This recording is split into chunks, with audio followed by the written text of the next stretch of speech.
And the minute I made that shift, the world changed for me. Things started to open. The right conversation can change everything. This is Mirror Talk, Soulful Conversations. In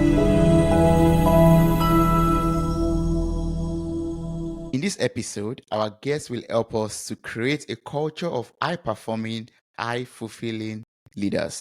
He is one of the most in-demand experts on the topic of professional performance and navigating disruption. Welcome to the show, Greg. How are you doing? I'm great, Tobi. Thank you for having me. Thank you so much for joining me on this episode. I really appreciate your presence here right now, and I'm looking forward to learning so much from you.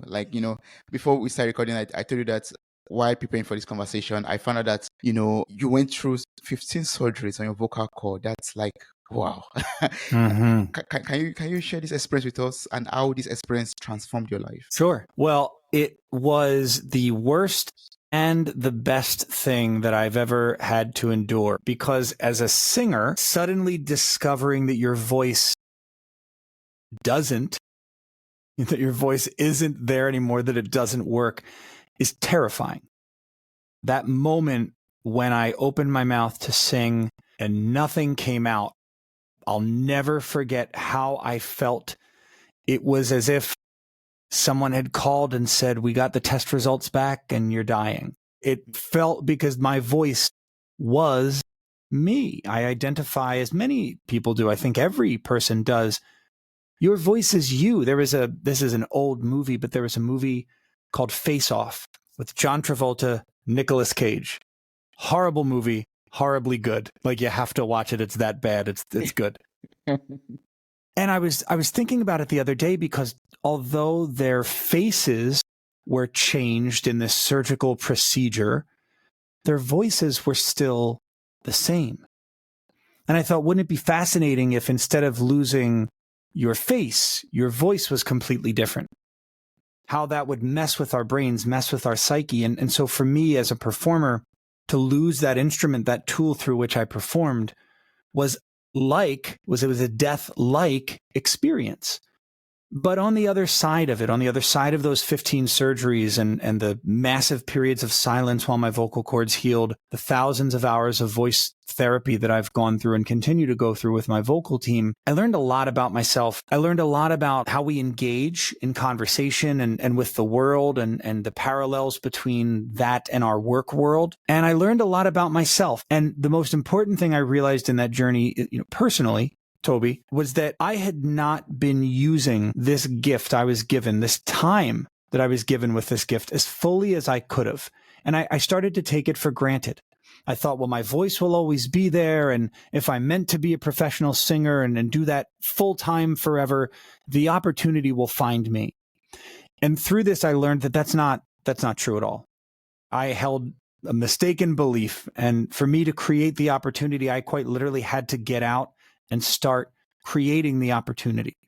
And the minute I made that shift, the world changed for me. Things started to open. And that's how I got into the work that I do now, which allows me to travel the world. I keynote conferences as either the opening keynote speaker or the closing keynote speaker. And I often speak to corporate entities as well on the topic of performance. Why do we engage? Why do we disengage? What is it really about a performance that satisfies us, that fulfills us? And not a musical performance, although we can talk about those, but our performance at work, in the work that we do. Where does that feeling of fulfillment come from? How do we create more of it? How do we experience less disengagement? Disengagement is really a decision, not a feeling, but how do we have less disengagement? And how do we build, like you mentioned in the intro, how do we build a culture of highly fulfilled, high-performing people? And that's why I'm excited to be speaking with you, because you went through all of this and you were able to make use of your experience to transform your life. And now you're helping people to become better in their performance at work. Before we go deep down into performance, can you explain to us the relationship between disruption, how you deal with disruption, and how it also affects your performance in life? Sure. Well, disruption, I think we have to define it first before we talk about it, because so many people treat disruption, stick with me here, they treat disruption like pornography. What I mean by that is, A long time ago, there was a court case here in the United States, and a judge had to decide whether or not something was pornography. And what the judge said was famous. The judge said, "I know it when I see it." He couldn't define what made something pornography. What one thing was art, one thing was pornographic. He couldn't define it. He said, "I know it when I see it." And that's how many people treat disruption. They don't have a definition that they can apply to it. They just say, well, I know when something's disruptive. I know it when I see it. And that makes it very difficult for the average person to do. It makes it very challenging for people like you and I to create disruption if we can't define it. So I think before we talk about it, we need to define it. And I define disruption as a change that sustains and sets a new standard. So 3 elements have to be present for something to be disruption. There must be a change, it needs to sustain, and it needs to set a new standard. So for example, we will likely never go back to using telephones that plug into the wall and that have a cord. I don't know if you remember those. Mom, stretching that cord through the house, doing chores and vacuuming with it. It's like, Mom, I'm caught in the cord. We'll never go back to that because the cordless phone set a new standard. And now the cell phone and the smartphone have set new standards. The timing between the rotary phone and the touch tone phone and the corded phone, how long it sustains doesn't matter. It simply matters that it sustains and it sets a new standard. And of course, that it's a change. So the relationship between disruption and performance really starts with acknowledging the fact that life is disruption. I am now 40. I will never again be 39.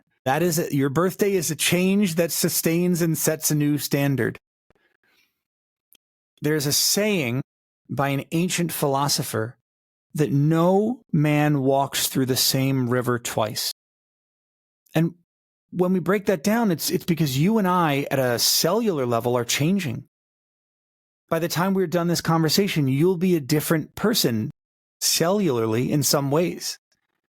And that river constantly flowing it's never the same piece of water. So life is all about change. Performance is all about change.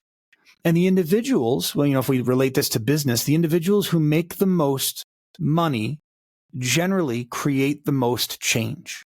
It's kind of how it works.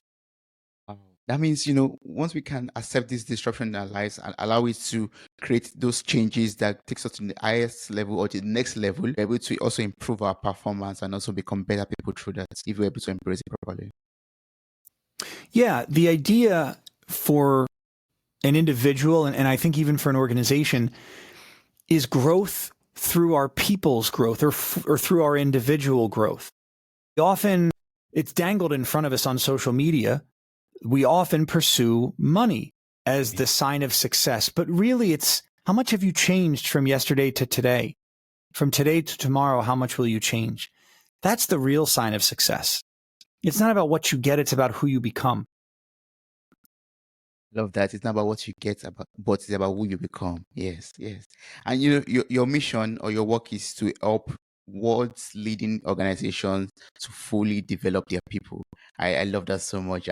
But it's it gives birth to a lot of questions like, why should companies care about their employees? I mean, they are to come to work, the work they are meant to do, get their salary and go home. So can you tell us more about your work and why it's important for world leading organizations to fully develop their people? Sure. What we're seeing right now is brand new for many leaders. Mm-hmm. When we look out into the world, it's never been easier to start your own business. We've got tons of peer-to-peer payment apps and ubiquitous Wi-Fi, and laptops are, very inexpensive. So the barrier to going out and creating your own income is pretty low. That's never happened before in the history of the world, at least not since you and I have been alive. So organizations now need to grapple with the fact that they are not the only source of income for the average individual. That you or I could become disenchanted with the company we work for and pretty quickly go out, and it could be as simple as working for Uber or a delivery service, or it could be as complicated as buying a business on Amazon or on Shopify or some sort of global online store that we create, and we could sell things all over the world. I mean, heck, you could even start a meme account on Instagram and somehow generate money from that. Yeah. So when it comes to what can a business offer an individual that opportunity cannot, it's the growth and development. The leverage and the buying power and the institutional knowledge that a business brings to bear for its employees can't be replicated anywhere else. You go work for Google because of what you can learn by being at Google, not because of what you can earn. I mean, it's not a bad paycheck from what I hear, but it's about who you become by virtue of being around all of those other people. And that makes Google employees very valuable out in the workforce. So I ask the leaders I work with, what if you were a good place to be from? What if instead of these accomplishments that they brag about as best place to work, best place in Hamburg to work, yeah? Woohoo! That just means people don't move on, which to me either means they're not able to move on, that they haven't developed since they joined you, or that they're pretty comfy where they are. And if performance is all about change, how comfortable is change? I mean, it's kind of not. If you're sitting in your seat right now, and let's say I were able to walk into that room and say, hey, Tobi, I need you to get up, go get a different chair and sit. Well, you're going to sit down and the chair is going to be a little colder than the one you're sitting in now. And you may have to reposition yourself to get comfy. And change takes getting used to. And we can practice that. We can develop the skill within ourselves to be more open, more welcoming of change. The more often we are changing, the easier it does become. But change is still change. So if there's an organization that has very little change, I wonder, how are they developing their people? Are they really becoming better tomorrow than they were today? Or are they finding that growth somewhere else? And that's what we're seeing, is that organizations are finding growth in other places. They're not growing their people, they're growing their bottom line. And I have nothing against making a profit, but how are they growing that bottom line? If the company itself isn't getting better, then where's that growth coming from? A company is really just a group of people that get together to solve a problem. So, companies in the US, we have this conversation about, is a company a person? Well, can you put a company in jail? No. Then I don't believe a company is a person. A company is simply a collection of the people within it, and they're there to solve a problem.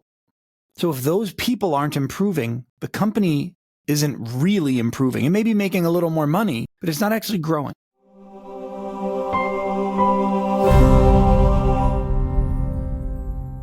That's why it's very important for organizations to pay attention to the growth of the people that are working in that organization. Ensure that they improve themselves. And what are the best ways to do this? What can a leader or the CEO of a company do in order to ensure that these people are performing better and they are improving their own lives also? So the simple answer is develop soft skills. And I call them tactical skills. Technical skills are what you and I may use. So for example, Tobi, you've got the technical know-how to set up a podcast on Riverside and to operate all of the things that need to be clicked and set up properly so that we can have this conversation here today. That's great. That's fantastic.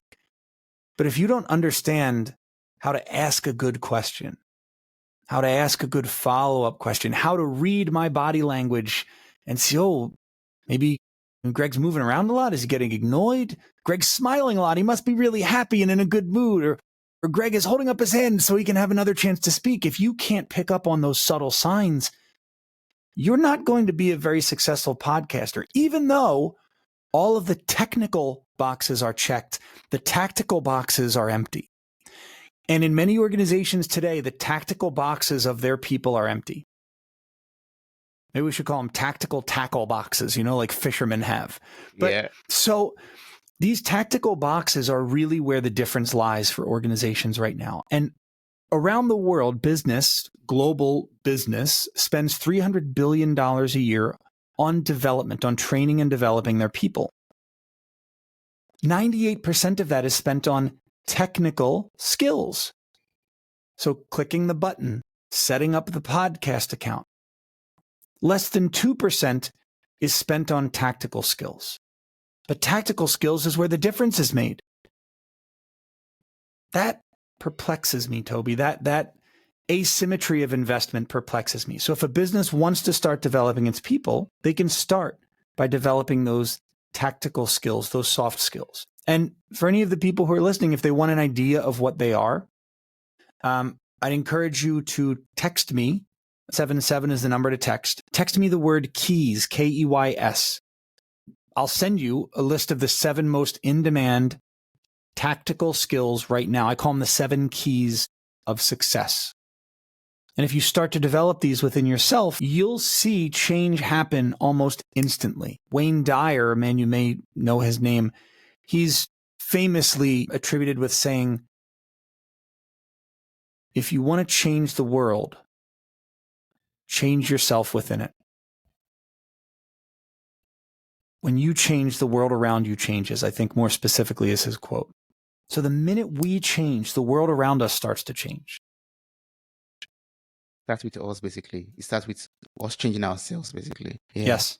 Yeah. So that means what you're trying to say, or what I'm understanding right now, is that if I start a company, for example, I should make it people focused. Is that what you're trying to say? Like I should ensure that I'm focused on, I should place the people before the profit, actually. Like not say, okay, we're expanding this business just to make more money, or we are growing this business to ensure that everyone who is within this business is also growing and improving in life. Yeah. Yeah. If you want to start a business to make money, rob a bank. I mean, seriously, profit is a residual of impact. Organizations that put profit before impact are generally the ones we think of when we think about the evil mega conglomerate corporation, because they'll sacrifice anything and anyone to increase their profit. But organizations that put impact ahead of profit on the long term do better. True. Wow. So what can we do right now in order to improve our performance at work? I know we could text the key to your number to get more of these keys and all of that. But can you share some things we can do right now in order to improve our performance also at work? Yeah, sure. I mean, one would be to ask. I think that the simplest way to understand what a business would find more valuable is to ask your employer, what could I do right now that would add more value for this organization? Mm. Let's just throw a number out there, $50,000 a year as a salary. If you contribute $50,000 of value for your employer, you should probably be let go. They're not making a single dime on the value you provide. That's an even exchange. In fact, they're probably losing money after all the different taxes and surcharges they have to pay to keep you employed. We need to add much more value to an organization than we're receiving in terms of money. And an organization that we work for should add much more value to our life than the money. Meaning, if the paycheck is the best thing you get from your company, you're probably in the wrong job at the wrong company. A paycheck is simply the residual of the work you do. But what comes from that work? Well, one is a sense of meaning, a sense of fulfillment. And not every job is great. You know, I don't know that every trash collector that works in the city of Philadelphia believes that, I get a ton of meaning from my job. I don't know. Maybe some do, but probably not all. But what if they did? What if they had the ability to look deeper into the work that they do and find some meaning?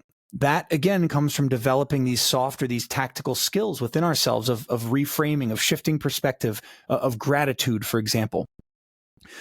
But so have a conversation with your supervisor, with the organization, and ask, what can I do to provide more value? Because as an individual working for a company, if you focus on impact, the income will follow.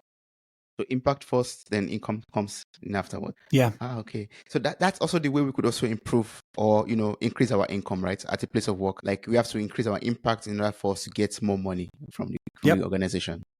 Exactly right, Tobi.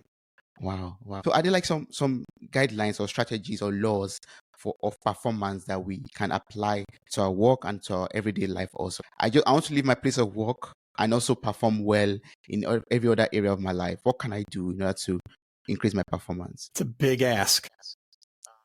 And there's a lot of places we could take that answer. The first thing that popped to mind when you ask it, at least on the personal side of things, is to assume positive intent. I think it's very easy for us to, get cut off. Let's say we're driving a car and another car cuts us off. It's very easy for us to go, well, that rude little son of a, I can't believe they cut me off and did that. But we don't know. There's so much of that story we don't know. And it's human nature to fill in the gaps of information with negative information. Like, have you ever had this happen? You are romantically interested in someone and you get their number and you text them and then you see the 3 dots and then the 3 dots go away. And a couple of minutes go by and you see the 3 dots and then the 3 dots go away. And if you're like me, maybe you're thinking, they meant to give me a fake number, but didn't. They don't even want to hear from me. This person has no interest in me. We start telling ourselves a negative story. Or we call and they don't call us back right away. We go, they probably weren't interested in me anyway. Or we get called in for an interview and we don't get an email back the next day and we go, they're probably not going to offer me the job. It's a defensive mechanism. Our brain is conditioned to keep us alive, to protect us. Yeah. And so in doing that, it wants us to avoid loss, not pursue gain, right? So we save face by telling ourselves that negative story. Or when the person cuts us off, we save face by coming up with that negative example. And I'm sorry, my dogs are losing their mind right now. I think someone's at the door. So assuming positive intent can help us create the space for a different story. That person who cut us off, what if they're on their way to the hospital because their wife or their partner's in the car and they're about to deliver a baby? Oh, maybe I wouldn't be so upset about getting cut off if I knew that were the story, but I don't. So instead of filling in that gap of information with negative, assume positive intent.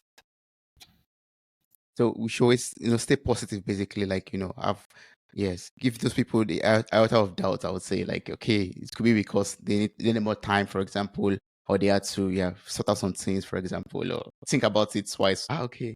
And that way, that's totally what's one thing I'm also learning or applying to my life to, in order to stay happy, to stay grounded, to stay with that grateful heart, basically, always having that positive assumption for people in case they hurt me in any way or form, having that excuse for them that says, oh, they must be having a bad day, for example.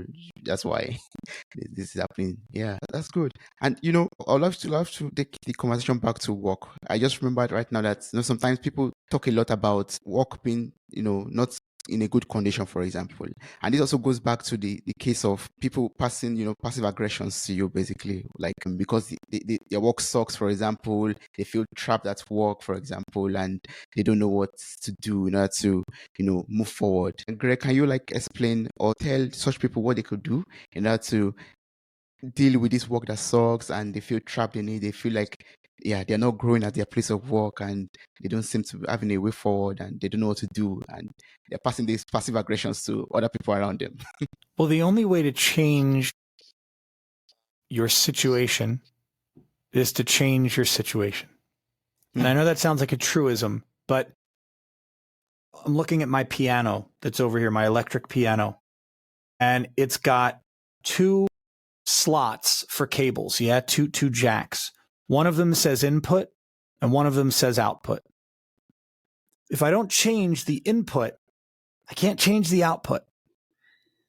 It's always going to be the sound of a piano coming out of there unless I route something else in there, like an electronic guitar, right? And then the output will be different because there's different inputs. So if you feel stuck, the first thing to do is change your input.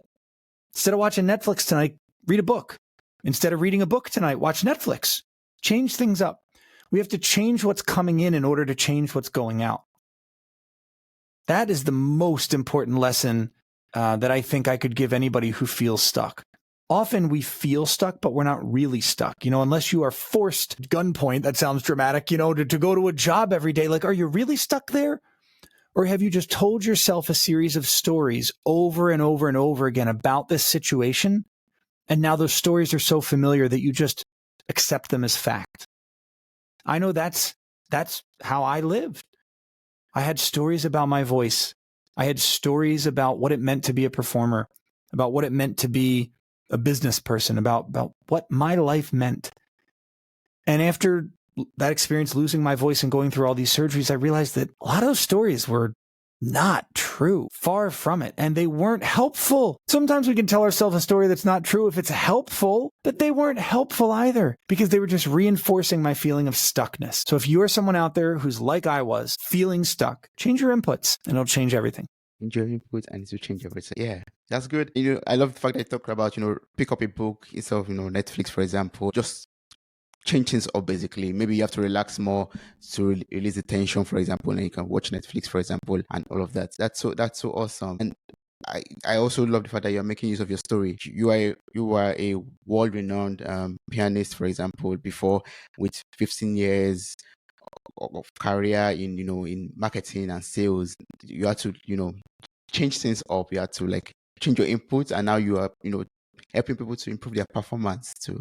So you want to say something? No, it's a very wild transformation that I've been able to make. And much of it comes as a result of changing what I was doing with my time. I discovered prior to having a child, there's a lot less time now with a child, but prior to having a child, I realized I had so much time I could apply to developing this business.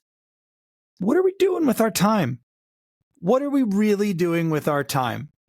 I mean, it's valuable, and it's funny, we don't appreciate its value until it's taken away from us. So, the most valuable lesson I've learned is that someday we'll do something for the last time. For me, that July night when I showed up to the piano bar and went to sing and nothing came out, that was the last time I ever performed professionally at a piano bar. I might have done things a little differently, the performance before that, had I known. But we can't know these things. So that understanding that someday we'll do something for the last time creates that sense of urgency that I needed, and that maybe some of the listeners need, to make those changes, to change your inputs, to focus on impact. Have that conversation with the people you work with and say, hey, what can we do? What can I do that would provide more value for the world, for our community, for my paycheck? Very valid questions and concerns to have, Tobi. Yes, you're totally right. And from your experience, how are you able to work on your time in order to make it much more valuable, to get the best or the most out of your time after all you experienced and after the transformation? What did you change in order to make your time much more valuable and much more useful or productive? What did I change? I think that it was a lot of what was coming in, a lot of the inputs. So starting to read more. I think it was a lot of the outputs.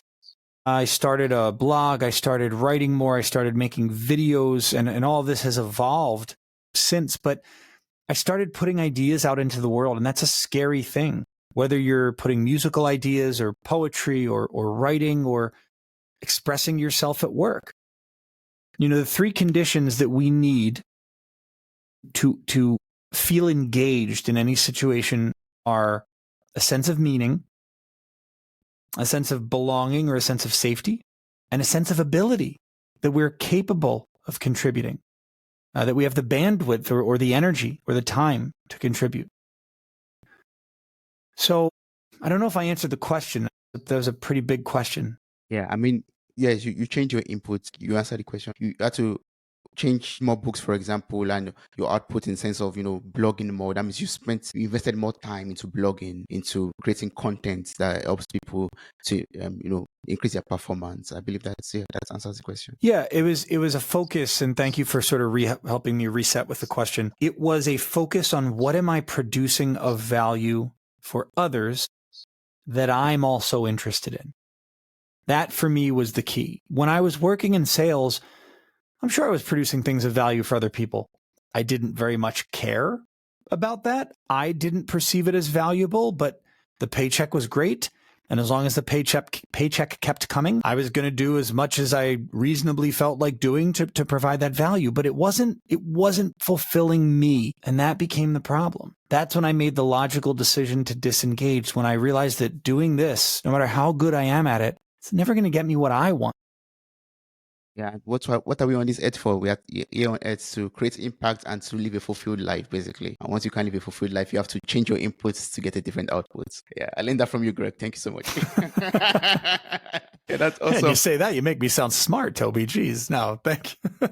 Come on, you're smart. So, as a follow up question to that, I would love to know, like everyone, I, for example, would love to become a leader in future, and I would love to, be an impactful leader, high performing and fulfilled, basically. Also, how can I do this? What can I do to leave this point I am right now to become a, high performing and highly fulfilled leader? Start by leading yourself.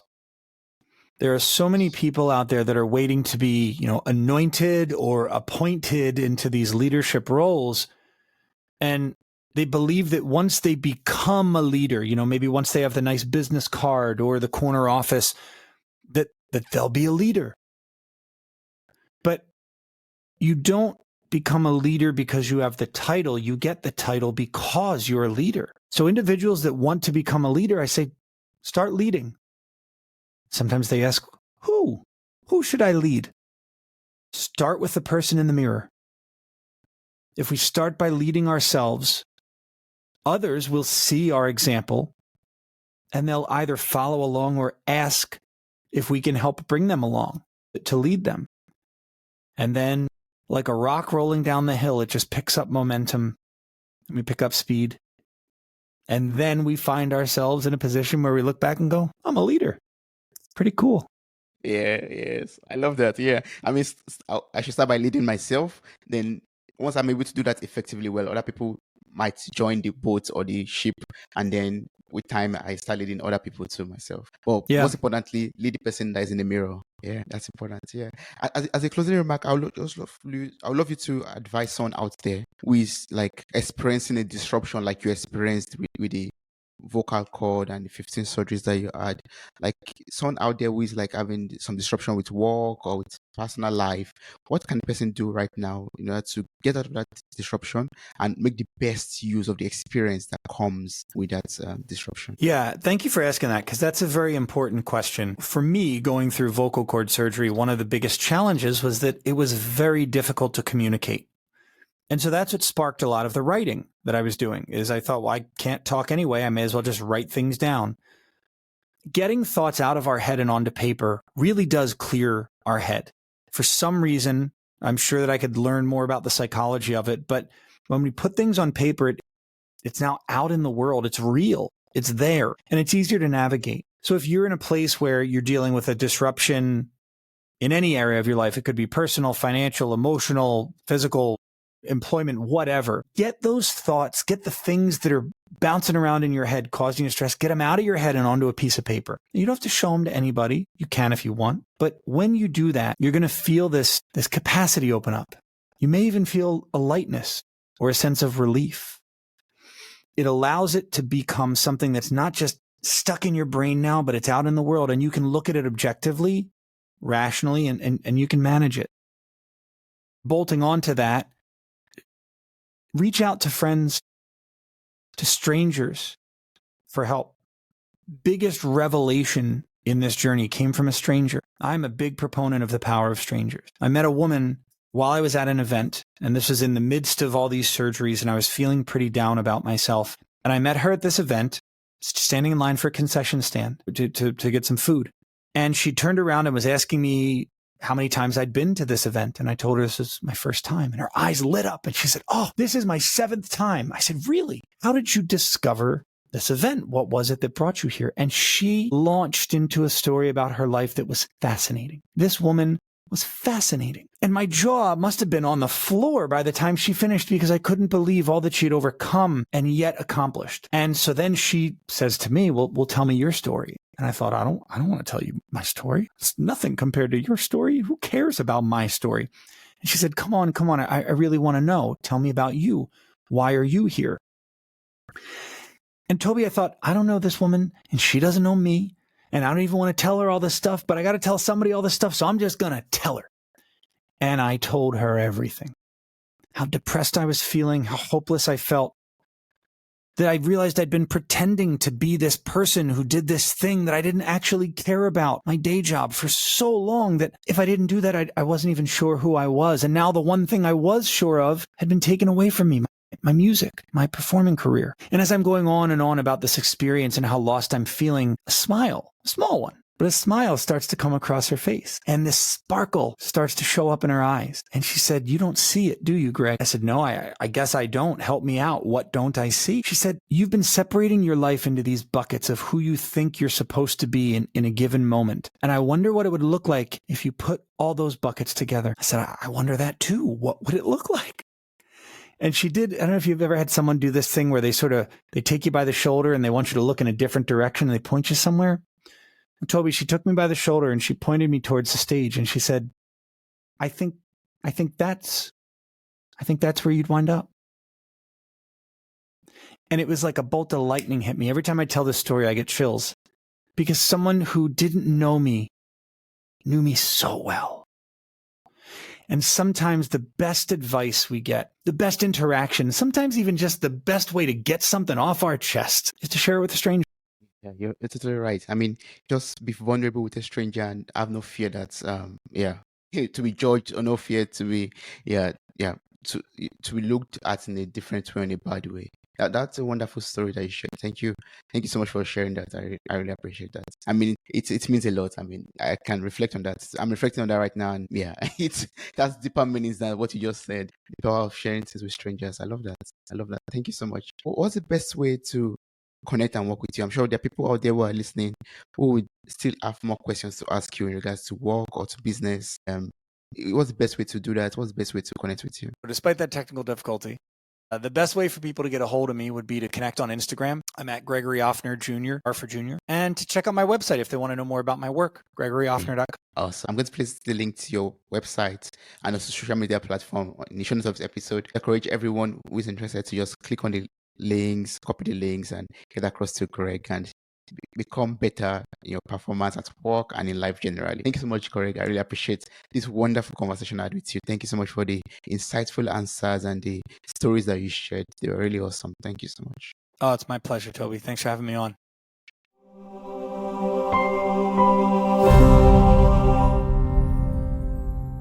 If this conversation resonated with you, consider following or subscribing to Mirror Talk on your favorite podcast platform. You can also support the show by sharing this episode with someone who might need it and by leaving a 5-star rating. It helps these conversations reach more people who could benefit from them. Thank you very much.